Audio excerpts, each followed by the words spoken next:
Hey everyone, welcome to a deep dive on something we all want more of at work. Yeah. Confidence. It's huge. It is, and we're diving into this super interesting article, kind of like your cheat sheet for getting that confidence boost to really crush it at work. And you know what I like about this piece?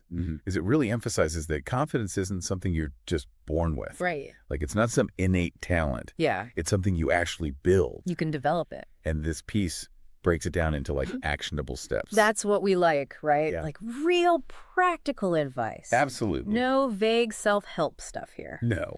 So let's jump right in. One of the things that this piece kicks off with is the idea of setting small, achievable goals. Now, wins. Small wins. Yeah. I mean, this sounds so simple. It does sound so. But why is this such a big deal for confidence? So it really comes down to this idea of the psychology of progress. Right. So when you are constantly hitting these smaller milestones that you set for yourself, it actually creates a sense of momentum. Okay. And each of those wins, no matter how small it might seem, it chips away at that self-doubt that we all have sometimes. Right. And it starts to kind of rewire your brain to start believing in your own abilities more. So it's like I'm retraining my brain for success, basically. Exactly. I like it. Yeah. Okay, so instead of saying I'm going to become a coding whiz by next week, Which can feel overwhelming. which feels impossible, Right. you're saying break it down. Break it down. So maybe this month I'm going to learn the basics of, one new coding language. Exactly. And that feels so much more manageable. It feels doable. You're taking action. You're not just dreaming big, you're actually taking those steps. Love that. And speaking of taking steps, this article makes another really interesting point about getting feedback. Mm-hmm. Now, I know for some people, Scary word. a little scary, right? Yeah.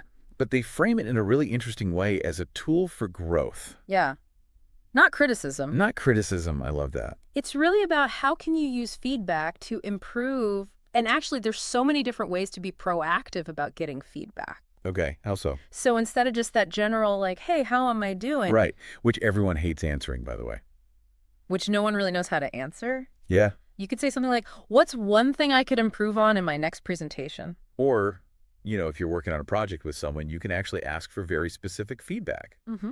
on, maybe how you manage a certain aspect of that project. Oh, I like that. So it's specific, targeted advice. Exactly. Not just like, how am I doing generally, which... Because then you're like, what am I supposed to do with that? Exactly. But when you get that specific feedback, it's like, Oh, okay, I can actually do something with it. it's actionable. You can actually use it to improve. Exactly. I like it a lot. And another thing that is a huge confidence booster is constantly learning, expanding your skill set. Oh, absolutely. And this article dives into that as well. It does. And, it's about staying relevant in your field. Yeah. So even if you can carve out just 30 minutes a day to read some industry news or take an online course or something, it keeps you feeling fresh. Keeps you up to date. Exactly. And that feeling of being on top of things. Yeah. It does wonders for your confidence. Absolutely, because you're not falling behind. Exactly. You've got your finger on the pulse. You know what's happening. And that just naturally boosts your confidence. It's like that saying, knowledge is power, right? Yeah. The more you know, the more confident you feel in those situations. Right. But it's not just about, being a know-it-all, right?